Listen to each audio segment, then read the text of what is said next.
Hello everyone, welcome to TWS academy. Good morning সকলকে। আজ general awareness এবং জিকের থেকে 5 নম্বর ক্লাস তোমাদের সঙ্গে আলোচনা হবে এবং ক্লাসটি খুবই দুর্দান্ত হবে। প্রতিদিনের মতো ক্লাসটি প্রতিদিন দেখতে আমাদের TWS একাডেমি চ্যানেলটিকে সাবস্ক্রাইব করে রাখো। তার সঙ্গে প্রতিদিন ফ্রি ক্লাস পেতে আমাদের রুটিনটাকে ফলো করতে পারো। সেখানে প্রতিদিন কিন্তু সকাল থেকে সন্ধ্যা পর্যন্ত তোমাদের ফ্রি ক্লাস করানো হচ্ছে, সোম থেকে শনি পর্যন্ত। এবং সমস্ত ক্লাসের নোটিফিকেশান প্রথমেই পেতে আমাদের দ্য ওয়ে অফ সলিউশনের টেলিগ্রাম গ্রুপ, সেখানে অবশ্যই যুক্ত হয়ে যাও। সেখানে প্রতিদিন ক্লাসের টাইম টু টাইম কিন্তু তোমাদের নোটিফিকেশান প্রদান করা হয়। তো আজকের ক্লাসে আমরা কিছু গুরুত্বপূর্ণ প্রশ্ন নিয়ে আলোচনা করব। তার প্রথম প্রশ্ন, যে প্রশ্নটি হচ্ছে, ধোঁয়াধার জলপ্রপাত ড্যাশ নদীর উপর অবস্থিত। ধোঁয়াধার জলপ্রপাতটি কোন নদীর উপর অবস্থিত? তো অ্যান্সারটি করো সকলে। দেখো, ভারতে অনেকগুলো জলপ্রপাত আছে, উল্লেখযোগ্য জলপ্রপাত। তার মধ্যে ধোঁয়াধার জলপ্রপাতটাও কিন্তু খুবই উল্লেখযোগ্য জলপ্রপাত। তো এই জলপ্রপাতটি কোন নদীর উপর অবস্থিত? এই জলপ্রপাতটি অবস্থিত হচ্ছে নর্মদা নদীর উপরে। আচ্ছা, জলপ্রপাত এবং যখন হ্রদ সম্বন্ধে আমরা পড়বো এবং অন্যান্য ড্যাম প্রভৃতি সম্পর্কে যখন পড়বো, তখন সেটা কোন রাজ্যে পড়ে এটাও কিন্তু, বা কোন স্থানে এটা আসে সেটাও কিন্তু আমাদের জেনে রাখা উচিত। তো ধোঁয়াধার জলপ্রপাতটি কোন রাজ্যে আসে বলতো? রাজ্য কোন রাজ্য? সেটা হচ্ছে মধ্যপ্রদেশ রাজ্য। কোন রাজ্য? মধ্যপ্রদেশ রাজ্যে কিন্তু ধোঁয়াধার জলপ্রপাতটি অবস্থিত। পরবর্তী প্রশ্নটা দেখো, নানকার প্রথা কিসের সাথে যুক্ত? তো নানকার প্রথাটি কিসের বা কোন সাম্রাজ্যের সঙ্গে যুক্ত? বাহমনি সাম্রাজ্য, চোল সাম্রাজ্য, মারাঠা সাম্রাজ্য, বিজয়নগর সাম্রাজ্য। অ্যান্সার হবে কি? দেখো, নানকার নানকার বিষয়টা কি প্রথমে আমাদের একটু জেনে রাখি। দেখো, নানকার শব্দের অর্থ হচ্ছে কি নায়ক বা কি হিরো। তো কারা হচ্ছে নায়ক? যারা সেনা প্রধান, যারা যোদ্ধা, যারা বীর ছিল, তাদেরকে নায়ক উপাধিকে কিন্তু ভূষিত করা হতো মধ্যযুগে। তো এই তোমার হচ্ছে প্রথাটা, এই বিশেষত্বটা কোথায় ছিল? এটা ছিল তোমার হচ্ছে বাহমনি সাম্রাজ্যে কিন্তু ছিল। তো এই যে তোমার নায়ক বা যারা, যে অঞ্চলের উপর তারা যারা এই নায়ক হতো বা যারা তোমার হচ্ছে এই প্রধান হতো, সামরিক প্রধান, তাদের কিন্তু কোনো একটা স্থান বা জমির উপরে কিন্তু রাজস্ব সংগ্রহ করার অধিকার তাদেরকে দেওয়া হতো। তো এটাকে তোমার হচ্ছে তেলেগু ভাষায় বলা হয় তাকে নাইকার। তো নাইকার প্রথাটা ছিল বিজয়নগর সাম্রাজ্যের একটি শক্তিশালী, বা বিজয়নগর সাম্রাজ্যের কিন্তু যে তোমার হচ্ছে রাজস্বের উৎস, সেটা কিন্তু এই নাইকার প্রথা ছিল। ঠিক আছে, নেক্সট দেখো, বাদশাহী আংটি নিম্নের কার অন্যতম রচনা? বাদশাহী আংটি কার রচনা? তো এই বাদশাহী আংটিটা কি? এটা হচ্ছে তোমার হচ্ছে ফেলুদা সমগ্র, যে ফেলুদা সমগ্রের কিন্তু একটা পার্ট।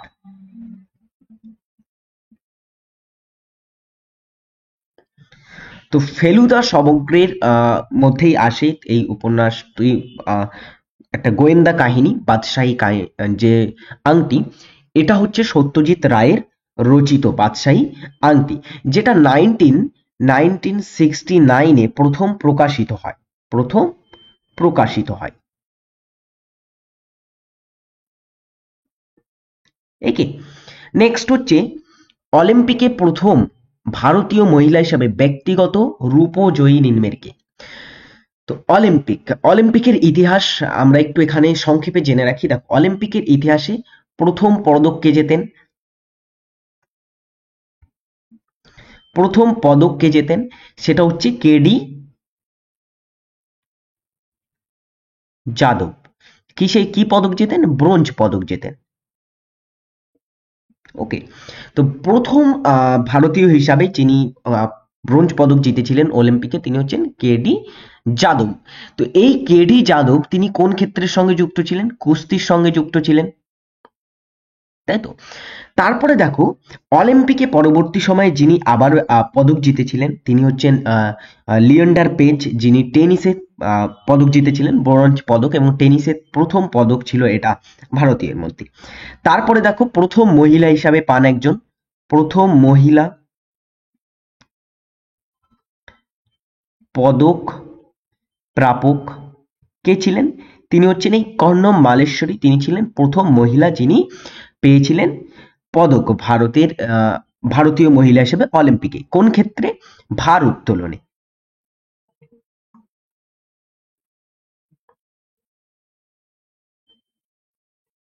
তো ভার উত্তোলক ছিলেন তিনি।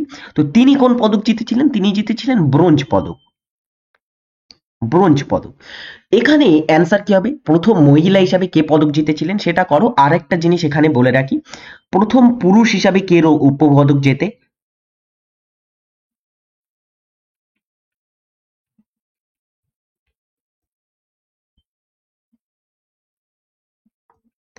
রৌপ্য পদক জয়ী তিনি কে ছিলেন? প্রথম পুরুষ হিসাবে যিনি রৌপ্য পদক জিতেছিলেন তিনি হচ্ছেন রাজ্যবর্ধন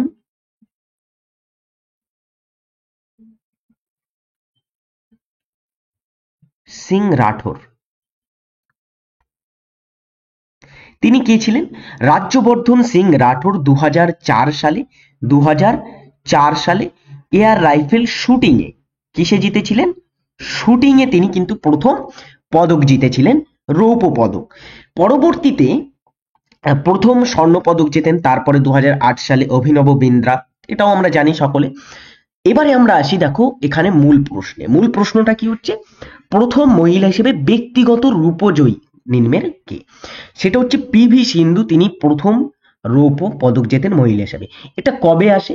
এটা বেশি দিন নয়, 2016 সালে। কবে আসে? 2016 সালে রিও অলিম্পিক। রিও অলিম্পিকে কিন্তু, যেটা ব্রাজিলে অনুষ্ঠিত হয়েছিল, ব্রাজিলের রিও অলিম্পিকে ব্যাডমিন্টনে কিন্তু পিভি সিন্ধু কিসের সঙ্গে যুক্ত? তিনি ব্যাডমিন্টন প্লেয়ার।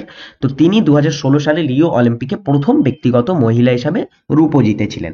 নেক্সট প্রশ্ন হচ্ছে, পশ্চিমবঙ্গের বৃহত্তম অ্যালুমিনিয়াম কারখানা কোথায় অবস্থিত? পশ্চিমবঙ্গের বৃহত্তম অ্যালুমিনিয়াম কারখানা যেটি হচ্ছে তোমার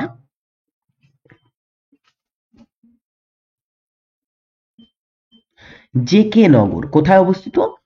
জেকে নগর। এটা কোথায় পড়ে? এটা হচ্ছে আসানসোলে কিন্তু কাছে আসে, ওই জন্য সঠিক উত্তর হবে আসানসোলে পশ্চিমবঙ্গের বৃহত্তম অ্যালুমিনিয়াম কারখানাটি অবস্থিত। পরবর্তী প্রশ্ন, দিল্লি ষড়যন্ত্র মামলার সাথে যুক্ত ছিলেন কে? দিল্লি ষড়যন্ত্র মামলা। অ্যান্সার করো সকলে দ্রুত।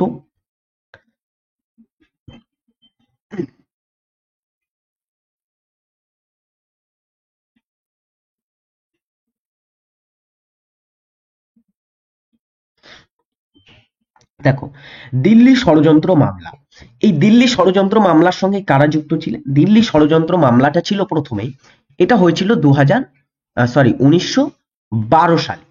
কবে হয় দিল্লি ষড়যন্ত্র মামলা শুরু? 1912 সালে। 1912 সালে লর্ড লর্ড হার্ডিঞ্জকে হত্যা করার জন্য, হার্ডিঞ্জকে হত্যা করার জন্য হত্যা করার উদ্দেশ্যে যে পরিকল্পনা করা হয়েছিল সেটার জন্য তোমার হচ্ছে এই দিল্লি ষড়যন্ত্র মামলার কিন্তু সূচনা হয়েছিল। এর সঙ্গে কে যুক্ত ছিলেন?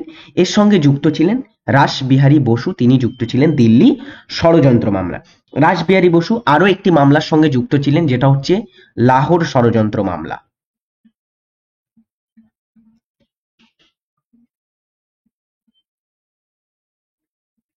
লাহোর মামলায়ও যুক্ত ছিলেন।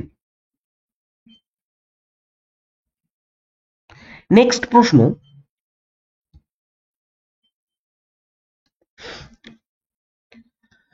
ঝাড়খণ্ডের যদুগোড়া নিম্নের কোনটি উত্তোলনে প্রসিদ্ধ?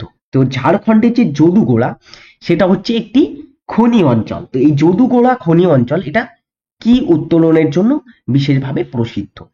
হিরে, ইউরেনিয়াম, থেরিয়াম, অ্যান্টিমনি। তো প্রভৃতি হচ্ছে কি পারমাণবিক এবং একটি হচ্ছে তোমার অধাতব মৌল। তাই তো, হিরে একটি অধাতব মৌল, অধাতব তোমার হচ্ছে খনিজ পদার্থ। তো এই হিরে উত্তোলনে আমরা জানি পান্না মধ্যপ্রদেশের, পান্না, তারপরে হচ্ছে গোলকোন্ডা তেলেঙ্গানাতে,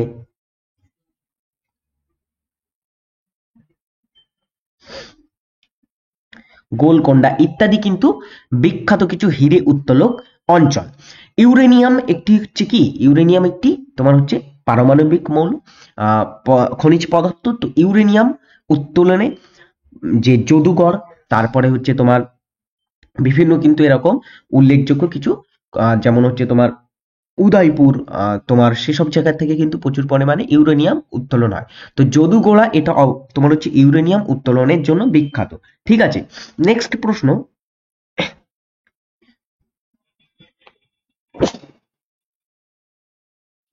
চাঁদ ও পৃথিবীর ব্যাসের অনুপাত প্রায় কত?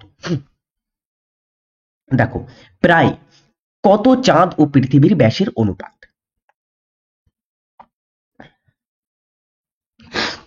পৃথিবীর ব্যাস দুই প্রকৃতির হয়, একটি হচ্ছে মেরু ব্যাস এবং একটি হচ্ছে নিরক্ষীয় ব্যাস, দুই প্রকৃতির হয়ে থাকে। তো আলটিমেট যদি গড় ব্যাস বলা হয় পৃথিবীর কত, তাহলে কত হবে? পৃথিবীর গড় ব্যাস হচ্ছে কত? 12,756 কিমি প্রায় কিন্তু পৃথিবীর গড় ব্যাস। ঠিক আছে, আর যদি বলা হয় মূল চাঁদের ক্ষেত্রে চাঁদের ব্যাস কত? চাঁদের ব্যাস ধরা হয় যদি, তাহলে তোমার চাঁদের আলটিমেট তোমার হচ্ছে ব্যাসার্ধ, সেটা হচ্ছে 37 বা 40 তোমার হচ্ছে কিমি। ঠিক আছে, তো এটা হচ্ছে তোমার গড় তোমার হচ্ছে ব্যাস। ঠিক আছে, 1 মিনিট। আচ্ছা, এটা আমি এখানে ব্যাস লিখলাম আর এখানে ব্যাসার্ধ। এটা আমি ব্যাসার্ধ লিখে দিচ্ছি। পৃথিবীর ব্যাসার্ধ আলটিমেট হচ্ছে 3678 কিমি মতো হচ্ছে পৃথিবীর ব্যাসার্ধ। ঠিক আছে, আর মুনের ব্যাসার্ধ কিন্তু এরকম প্রায়, অ্যাকর্ডিং টু তোমার হচ্ছে নাসা, 1740 কিমি হচ্ছে প্রায় চাঁদের ব্যাসার্ধ। তো এই পৃথিবী এবং চাঁদের ব্যাস বা ব্যাসার্ধের অনুপাত হচ্ছে কতটা, সেটা হচ্ছে 1:4 প্রায়। ঠিক আছে, নিম্নলিখিত পরের প্রশ্নটা খুবই সুন্দর একটি প্রশ্ন। নিম্নলিখিত আন্দোলনগুলির মধ্যে কোনটি ভারতীয় জাতীয় কংগ্রেসের বিভাজনের অবদান রেখেছিল, যার ফলে নরমপন্থী ও চরমপন্থীর উত্থান হয়েছিল? তো ভারতীয় জাতীয় কংগ্রেস নরমপন্থী এবং চরমপন্থী তোমার হচ্ছে দুটি ভাগে বিভক্ত হয়েছিল। কিছু নরমপন্থী নেতার আমরা নাম দেখতে পাই, কিছু চরমপন্থী নেতার আমরা নাম দেখতে পাই। এই বিভাজনটা কবে হয়েছিল? এটা হয়েছিল 1907 সালে হয়েছিল নরমপন্থী চরমপন্থী বিভাজন। তো নিম্নলিখিত কোন ঘটনার বা আন্দোলনগুলির মধ্যে কোনটি জাতীয় কংগ্রেসের বিভাজনে অবদান রেখেছিল? সেটা হবে স্বদেশী আন্দোলন। কবে হয়েছিল স্বদেশী আন্দোলন? 1905 সালে বঙ্গভঙ্গের পরে তখন কিন্তু স্বদেশী আন্দোলনের সূচনা হয়, তখন এইটা কিন্তু নরমপন্থী চরমপন্থী বিভাজনে ভূমিকা রেখেছিল। পরে হচ্ছে সোল্ডার কোন কোন ধাতুর মিশ্রণে তৈরি সংকর? দেখো, সোল্ডারটা কি আসলে, এটা আমি বলছি, অ্যান্সার করো সকলে।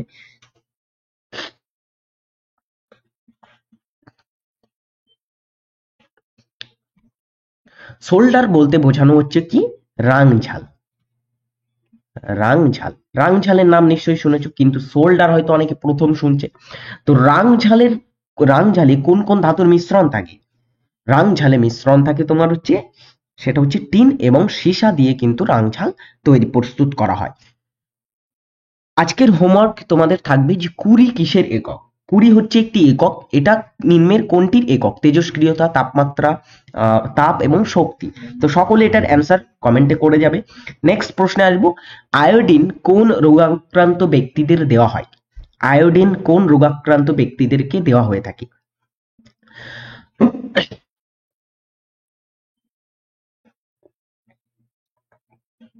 সঠিক উত্তর হবে কোনটি? সেটা হচ্ছে গয়টার বা গলগণ্ড রোগ যেটা হয়ে থাকে, সেই গলগণ্ড বা গয়টার রোগ কি? এটা হচ্ছে থাইরয়েড গ্রন্থি, আমাদের যে থাইরয়েড গ্রন্থি সেটা অস্বাভাবিকভাবে ফুলে যাওয়া, এটাকে বলা হয়ে থাকে গয়টার বা গলগণ্ড রোগ।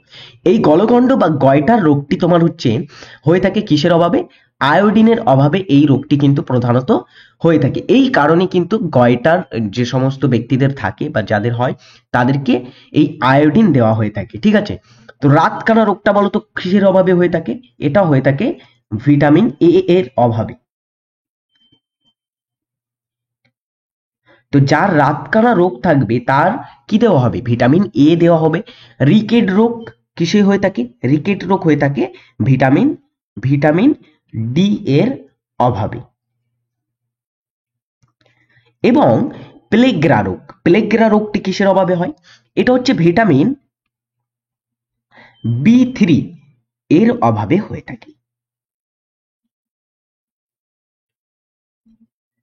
আশা করি বুঝতে পেরলে এখান থেকে। পরবর্তী প্রশ্নে আসবো, যেটা হচ্ছে প্রথম ভারতীয় হিসাবে কে কলিঙ্গ পুরস্কার অর্জন করেন।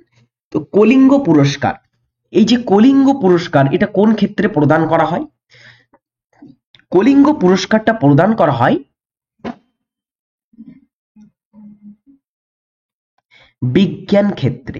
বিজ্ঞানে অসামান্য কৃতিত্বের জন্য কিন্তু এই কলিঙ্গ পুরস্কার প্রদান করা হয়। কারা প্রদান করে থাকে?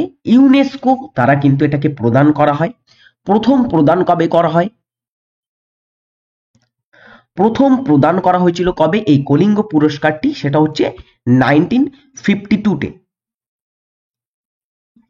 1952 সালে প্রদান করা হয়। এবং প্রথম প্রাপক কে ছিলেন?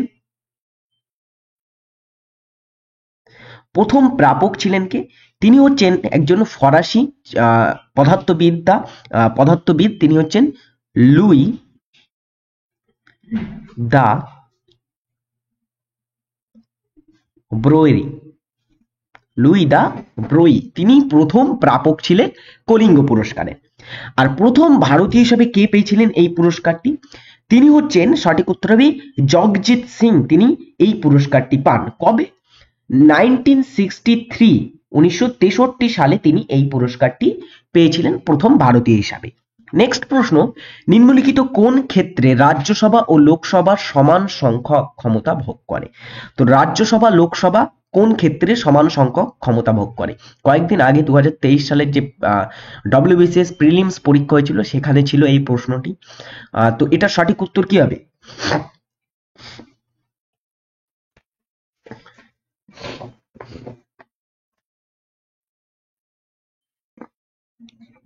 অ্যান্সার হবে কি? দেখো, সঠিক উত্তর হবে সংবিধান সংশোধনীর ক্ষেত্রে কিন্তু রাজ্যসভা লোকসভা সমান ক্ষমতা ভোগ করে। সংবিধান সংশোধনীর বিষয়টি এটা কোথায় আছে? কোন ধারায় আছে? এটা হচ্ছে 368, 368 ধারা এটা আছে, সংক্ষেপে সেখানে আলোচনা করা হয়েছে। নেক্সট প্রশ্ন, ওয়ার্ল্ড হেরিটেজ সাইট এবং ঘোষণাকাল অনুযায়ী নিম্নের কোন জোটটি সঠিক নয়? এখানে কয়েকটি ওয়ার্ল্ড হেরিটেজ সাইট, ভারতের ওয়ার্ল্ড হেরিটেজ সাইটের নাম দেওয়া আছে এবং তার কবে সেটাকে বিশ্ব ঐতিহ্যবাহী স্থানের মর্যাদা দেওয়া হয় তারও নাম দেওয়া, সাল দেওয়া আছে। তো এখানে দেখো, আমরা দেখে নিই গ্রেট হিমালয়ান ন্যাশনাল পার্ক, এটা কবে তোমার বলতো ওয়ার্ল্ড হেরিটেজ সাইটের মর্যাদা পায়? এটা তোমার কোথায় অবস্থিত? এটা হিমাচল প্রদেশে অবস্থিত, এটাও একটু জেনে রাখি। হিমাচল প্রদেশ রাজ্যে অবস্থিত গ্রেট হিমালয়ান ন্যাশনাল পার্ক, যেটা 2014 সালে এটা বিশ্ব ঐতিহ্যবাহী স্থানের মর্যাদা পায়। একদমই সঠিক আছে এটা। পরেরটা দেখো, কাজিরাঙ্গা জাতীয় উদ্যান কোথায় অবস্থিত? অসমে অবস্থিত। এটা কবে বিশ্ব ঐতিহ্যবাহী স্থানের মর্যাদা পেয়েছিল? সেটা হবে এটা তোমার একদমই 1985 সালে বিশ্ব ঐতিহ্যবাহী স্থানের মর্যাদা পায়। সঠিক আছে এটা। সুন্দরবন ন্যাশনাল পার্ক আমাদের পশ্চিমবঙ্গে অবস্থিত।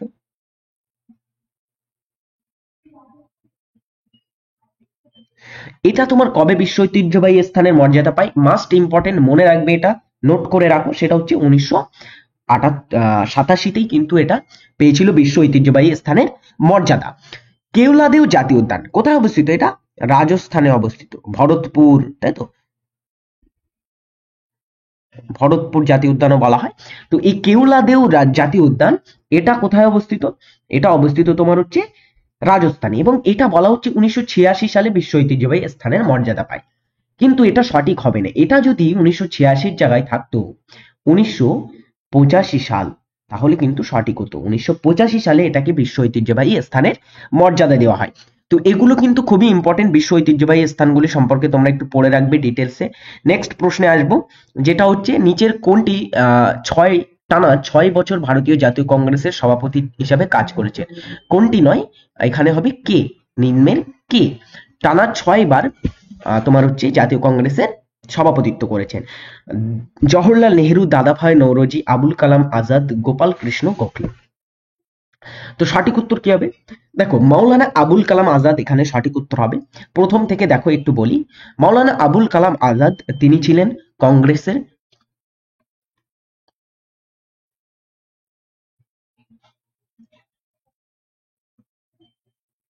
কনিষ্ঠতম সভাপতি, যিনি প্রথম 35 ইয়ার্স, কবে 35 ইয়ার্স অর্থাৎ 35 বছর বয়সে একমাত্র কনিষ্ঠতম ব্যক্তি হিসাবে জাতীয় কংগ্রেসের সভাপতিত্ব করেছিলেন। কবে করেন? 1923 সালে তিনি কিন্তু সভাপতিত্ব বিশেষ অধিবেশনে সভাপতিত্ব করার সুযোগ পেয়েছিলেন। এবারে তিনি যে এই 6 বার জাতীয় কংগ্রেসের সভাপতি নিযুক্ত হয়েছিলেন, কবে? প্রথমে তিনি 1940 সালে একটা সম্মেলন হয়, যেটা হচ্ছে রামগড়। কোথায়? রামগড়। রামগড় যে সম্মেলন বা রামগড় যে তোমার হচ্ছে জাতীয় কংগ্রেসের অধিবেশন, সেই অধিবেশন থেকে 1946 সাল পর্যন্ত এই টানা 6 বছর তিনি জাতীয় কংগ্রেসের সভাপতি নিযুক্ত হয়েছিলেন। তারপরে 1946 সালে এসে জে.বি. কৃপালিনীকে কিন্তু সভাপতিত্ব দেওয়া হয়। ঠিক আছে, নেক্সট প্রশ্ন, নিম্নলিখিত করগুলির মধ্যে কোনটি কেন্দ্রীয় সরকারের এখতিয়ারের মধ্যে রয়েছে? কেন্দ্রীয় সরকারের এখতিয়ারভুক্ত কর কোনটি? তো কেন্দ্রীয় রাজ্য দুই কর তারা কিন্তু নিয়ে থাকে, যেমন কেন্দ্রীয় সরকার বিভিন্ন নথিপত্রের স্ট্যাম্প, তারপরে ওষুধপত্র, তারপরে হচ্ছে তোমার কর্পোরেশন ট্যাক্স ইত্যাদি হচ্ছে তোমার হচ্ছে কেন্দ্রীয় সরকারের কিন্তু এখতিয়ারভুক্ত, ঠিক আছে, কর। তো এবারে এবং বিভিন্ন যে সমস্ত আমরা পরিষেবাগুলো নিয়ে থাকি, জলজ, স্থলপথ ইত্যাদি কিন্তু পরিষেবাগুলি কিন্তু দিয়ে থাকে, রেলের যে ট্যাক্স সেটাও কিন্তু কেন্দ্রীয় সরকারের। এবার এখানে অ্যান্সার কি হবে? এর মধ্যে শুধুমাত্র কর্পোরেট ট্যাক্স এটা হচ্ছে কেন্দ্রীয় সরকারের এখতিয়ারভুক্ত। এই যে তোমার অ্যালকোহল বা আবগারি কর, তারপরে হচ্ছে তোমার ভূমি রাজস্ব কর, পেশাগত কর, তার সঙ্গে বিভিন্ন পণ্য মানে হচ্ছে সংবাদপত্র পণ্য, তারপরে বিভিন্ন কিন্তু যে সমস্ত তোমার হচ্ছে কর, সেগুলো কিন্তু তোমার হচ্ছে রাজ্য সরকারের অন্তর্গত। নেক্সট হচ্ছে উশ্রী জলপ্রপাত নিম্নের কোন রাজ্যে অবস্থিত? উশ্রী জলপ্রপাত এটা উশ্রী নদীর উপরেই অবস্থিত এবং কোন রাজ্যে অবস্থিত? উশ্রী জলপ্রপাতটি অবস্থিত তোমার হচ্ছে ঝাড়খণ্ড রাজ্যে। মানুষের চোখের কোন অংশটি প্রতিসরাঙ্ক সর্বাপেক্ষা বেশি? মানুষের কোন চোখের কোন অংশটির প্রতিসরাঙ্ক সবচেয়ে বেশি হয়ে থাকে? Aqueous humour, vitreous humour, lens, cornea. তো সঠিক উত্তর কি হবে বলো দ্রুত। এখানে কোনটি বলতো প্রতিসারক মাধ্যম হিসাবে কাজ করে? এখানে কর্নিয়া হচ্ছে কি প্রতিসারক মাধ্যম হিসাবে কাজ করে থাকে। আক্ষিগোলকের ঠিক বাইরে কিন্তু অবস্থান করে কর্নিয়া, যেটা তোমার হচ্ছে প্রতিসারক মাধ্যম হিসাবে কাজ করে। সুতরাং প্রতিসারাঙ্ক সবচেয়ে বেশি হবে কর্নিয়ার, এখানে অপশন ডি সঠিক উত্তর হবে। নেক্সট, নিচের কোন দিল্লির সুলতান দাসদের একটি পৃথক বিভাগ স্থাপন করেছিলেন? তো নিম্নের একজন সুলতান দাসদের জন্য, যারা কৃতদাস ছিলেন তাদের জন্য একটা কিন্তু বিশেষ তোমার হচ্ছে বিভাগ স্থাপন করেছিলেন, যেই বিভাগটার নাম ছিল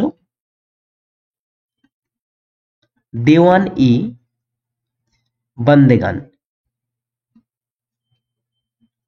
তো তিনি কে ছিলেন?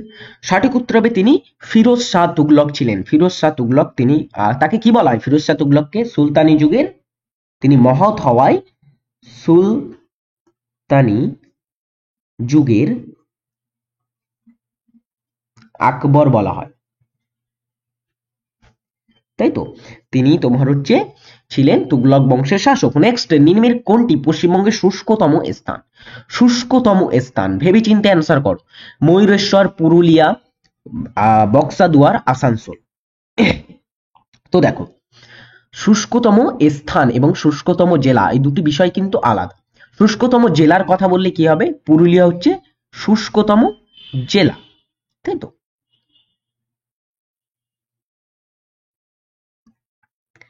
এখানে শুষ্কতম স্থান কোনটি হবে? সেটা হবে তোমার হচ্ছে ময়ূরেশ্বর। ময়ূরেশ্বরে কিন্তু গড় বৃষ্টিপাত প্রচুর কম। এই ময়ূরেশ্বর কোথায় অবস্থিত? বীরভূমে। এটা হচ্ছে শুষ্কতম স্থান। বক্সাদুয়ারটা মনে রাখো, এটা হচ্ছে আর্দ্রতম স্থান। পশ্চিমবঙ্গের আর্দ্রতম স্থান হচ্ছে বক্সাদুয়ার, আর আসানসোল হচ্ছে এটা উষ্ণতম স্থান।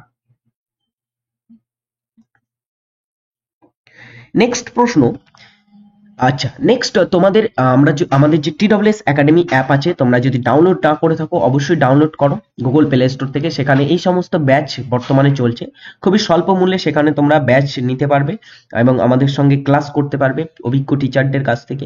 সেখানে যুক্ত হলে তোমরা সোম থেকে শনি প্রতিদিন লাইভ ক্লাস পাবে, তার সঙ্গে বিষয়ভিত্তিক ক্লাস পাবে, প্রতিটি ক্লাসের PDF নোটস পাবে, লাইভ ক্লাস মিস করলে রেকর্ড দেখার সুযোগ পাবে, ডাউট ক্লিয়ারিং ক্লাস পাবে এবং বিষয়ভিত্তিক মক টেস্ট কিন্তু নেওয়া হবে, এবং এছাড়া কিন্তু আরো অনেক তোমাদের ফ্যাসিলিটি সেখানে প্রদান করা হবে। তো তোমরা একবার চেক আউট করবে এবং যদি কোনো সমস্যা হয় এই নাম্বারে আমাদের সঙ্গে কল করে কিন্তু তোমরা গাইড নিতে পারো। তো আর আমাদের TWS একাডেমি অ্যাপটি কিন্তু ডাউনলোড করার জন্য তোমরা গুগল প্লে স্টোরে সার্চ করতে পারো, অন্যথায় অ্যাপ স্টোরেও কিন্তু অ্যাভেলেবেল আছে। ঠিক আছে, তো লিমিটেড অফার আছে, সময়ের মধ্যে তোমরা কিন্তু এটাতে যুক্ত হয়ে যাবে, পরীক্ষার সময়ও কম আছে। পরবর্তী প্রশ্নে আসি, দেখো organisation for economic cooperation and development, যেটাকে OECD তাহলে পুরো কথা কি? এটার পুরো কথা হচ্ছে organisation for economic cooperation and development. এটার মধ্যে 36টি দেশ সদস্য আছে, বিশেষ করে ইউরোপীয় কিছু কান্ট্রি এর ভিতরে কিন্তু সদস্য আছে, যেমন পর্তুগাল, তারপরে হচ্ছে তোমার স্পেন, সুইডেন, সুইজারল্যান্ড, তুর্কি, অস্ট্রেলিয়া, বেলজিয়াম, এরকম কিন্তু 36টি দেশ নিয়ে একটা হচ্ছে তোমার সহযোগী সংস্থাই OECD। তো এই OECD এটা তোমার প্রতিষ্ঠা হয়েছিল কবে? 1961 সালে প্রতিষ্ঠা হয়, এবং এটা তোমার এর সদর দপ্তর কোথায় অবস্থিত? এটা সদর দপ্তর অবস্থিত হচ্ছে প্যারিসে, ফ্রান্সের রাজধানীতে। নেক্সট, শকাব্দ যুগের প্রতিষ্ঠাতা কে? শকাব্দটার প্রতিষ্ঠাতা কে ছিলেন? তো বিভিন্ন সময়ে বিভিন্ন শাসক কিন্তু বিভিন্ন অব্দ বা যুগের প্রতিষ্ঠা করেছেন, যেমন বৌদ্ধের জন্মর সময় থেকে, বিক্রমাব্দ তোমার হচ্ছে বিক্রমাদিত্যের সময় থেকে এটা তোমার হচ্ছে শকাব্দ, তারপরে গুপ্ত যুগে এটা প্রচলিত হয়েছিল, তো ইত্যাদি কিন্তু বিভিন্ন। তারপর আকবর কর্তৃক বাংলায় বঙ্গাব্দ প্রচলন করা হয়েছিল। ঠিক আছে, তো এরকম অব্দ প্রভৃতি আছে। তো শকাব্দ যেটা হচ্ছে 78 খ্রিস্টাব্দ, তখন কনিষ্ক সিংহাসন আরোহণ করেছিলেন এবং সেই কারণে এই শকাব্দের সূচনা হয়। নেক্সট, নিম্নের কোনটি জলজ ফার্ন কোনটি? নিম্নে কয়েকটি ফার্নের নাম দেওয়া আছে, এর মধ্যে কোনটি জলজ ফার্ন? আচ্ছা, ফার্ন সাধারণত এরা জন্মে থাকে আর্দ্র স্থানে, আর জলজ ফার্ন এমন দেখা যায় একটি হচ্ছে, সেটা হচ্ছে সালভিনিয়া, এটা হচ্ছে একটি জলজ ফার্ন, নোট করে রাখো, গুরুত্বপূর্ণ এবং খুবই কিন্তু ইম্পর্টেন্ট। পরবর্তী প্রশ্ন, ভারতে প্রথম জাতীয় সংবাদ সংস্থা ছিল কোনটি? ভারতের প্রথম সংবাদ সংস্থা, গত কয়েকদিন আগেই বলেছিলাম যে PTI, press trust of India, 1947 সালে প্রতিষ্ঠা হয়েছিল, ভারতের একটি সংবাদ সংস্থা। তারপরে হচ্ছে তোমার ANI, যেটা হচ্ছে তোমার এশিয়ান নিউজ ইন্টারন্যাশনাল, যেটা হচ্ছে ANI। তারপরে বিভিন্ন আরো আছে, যেমন হচ্ছে তোমার United news of India, UNI। তো প্রভৃতি হচ্ছে তোমার কিছু উল্লেখযোগ্য ভারতের সংবাদ সংস্থা। তো তেমনই একটি সংবাদ সংস্থা ছিল ভারতে, 1920 সালে প্রতিষ্ঠা হয়েছিল, যেটার নাম হচ্ছে কি? সেটার নাম হচ্ছে the free press of India. প্রতিষ্ঠাতা কে ছিলেন?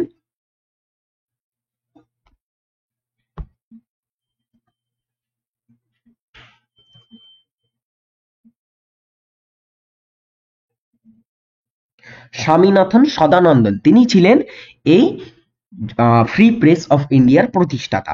নেক্সট হচ্ছে গ্রাফাইট ও কার্বন হলো হিরে, গ্রাফাইট, কার্বন এবং হিরে হলো ড্যাশ আইসোটোপ, আইসোমার ও তোমার হচ্ছে আইসোটোন এবং অ্যালোট্রোপ। তো এগুলো কি? এগুলো হচ্ছে বহুরূপ। কি এগুলো? বহুরূপ, তাই তো, কার্বনের রূপ ভেদ এগুলি। তো এই অ্যালোট্রোপ, এগুলো কি কি বলা হয়? অ্যালোট্রোপ বলা হয়ে থাকে। অপশন ডি সঠিক উত্তর হবে। নেক্সট হচ্ছে নিম্নের কে আজাদ হিন্দ ফৌজের সদস্য ছিলেন? আজাদ হিন্দ ফৌজের সদস্য কে ছিলেন? আজাদ হিন্দ ফৌজ তোমার হচ্ছে এটার সদস্য কে হন নিম্নের?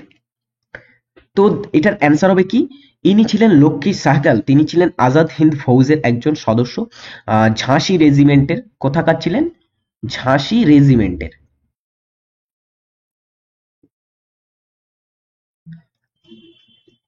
ঝাঁসি রেজিমেন্টে যিনি নেতৃত্ব দিয়েছিলেন তিনি হচ্ছেন এই লক্ষ্মী সাইগাল। নেক্সট হচ্ছে নিম্নের কোনটি হিমালয়ের সর্বদক্ষিণে অবস্থিত? তো হিমালয়ের প্রস্থ বরাবর কয়েকটি ভাগ আছে, তেতিস হিমালয়, হিমাদ্রি, হিমাচল, শিবালিক, এইভাবে ভাগ করা হয়েছে না? তো প্রথমে আসে টেথিস বা ট্রান্স হিমালয়, তারপরে আছে হিমাদ্রি হিমালয়, তারপরে হিমাচল এবং শিবালিক, যেটা হচ্ছে সবচেয়ে হিমালয়ের দক্ষিণ দিকে অবস্থিত। সঠিক উত্তর হবে এখানে option D, Shivalik Himalaya. Next হচ্ছে নিম্নের কোনটি একটি বামন গ্রহ নয়? সেরেস, মেকেমাকে এবং টাইটান এবং প্লুটো। তো দেখো সৌরজগতে বর্তমানে 5টি বামন গ্রহ আছে। কতগুলি বামন গ্রহ আছে? 5টি বামন গ্রহ, যার মধ্যে সেরেস, মেকেমেকে, প্লুটো আছে, আর আছে ইরিস ও হিউমিয়া।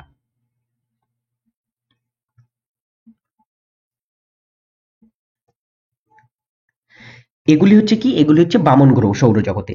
এর মধ্যে টাইটান হচ্ছে কিন্তু বামন গ্রহ নয়, এটা হচ্ছে তোমার শনির উপগ্রহ। শনির উপগ্রহ, ঠিক আছে, টাইটান। নেক্সট প্রশ্ন, নিম্নের কোনটিকে বলা হয় হরপ্পা সভ্যতার ম্যানচেস্টার? তো হরপ্পা সভ্যতার ম্যানচেস্টার নামে আর বলা হয়ে থাকে কোনটিকে, সেটা হচ্ছে কোনটিকে বলা হয়?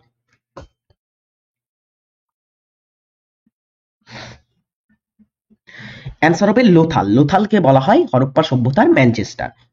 লাস্ট প্রশ্ন, ভারতের কখন শেষবার অলিম্পিক হকিতে স্বর্ণপদক পায়? তো ভারত হকিতে 8বার স্বর্ণ পায়, 8বার সোনা জেতে, যার মধ্যে প্রথম স্বর্ণপদক জিতেছিল 1928-এ, প্রথম স্বর্ণপদক জেতে ভারত, এবং তার পরবর্তী সময় এরকম 8বার তোমার স্বর্ণপদক জেতে, যেটা লাস্ট স্বর্ণপদক যখন জিতেছিল ভারতের হকি দল সেটা হচ্ছে 1980 সালে। আচ্ছা, 2020 সালেও কিন্তু যে টোকিও অলিম্পিক ছিল সেখানেও ভারতের হকি দল পদক জিতেছিল, সেটা হচ্ছে ব্রোঞ্জ পদক, ঠিক আছে, 2020-তে ব্রোঞ্জ জেতে। ওকে, এটাও মনে রাখো। এই ছিল তোমার হচ্ছে কিছু গুরুত্বপূর্ণ উল্লেখযোগ্য প্রশ্ন, যেগুলো তোমরা প্র্যাকটিস করলে আশা করি তোমরা পরীক্ষা এখান থেকে কমন পাবে। এবং আমাদের TWS একাডেমিতে বেটার ক্লাস পেতে এবং স্যারেদের কাছ থেকে কাছাকাছি এক্সপিরিয়েন্স করে ক্লাস নিতে আমাদের সঙ্গে যুক্ত হয়ে যাও TWS একাডেমি অ্যাপে। আর আমাদের TWS একাডেমি এবং দ্য ওয়েব সলিউশন চ্যানেল দুটি সাবস্ক্রাইব করে রাখো সমস্ত ফ্রি ক্লাস দেখতে। তো সকলে যারা ক্লাসটি শেষ পর্যন্ত দেখলে সকলে ভালো থাকবে, সুস্থ থাকবে, নিজের খেয়াল রাখবে। এখানেই আজকের ক্লাসটি শেষ করছি। টাটা।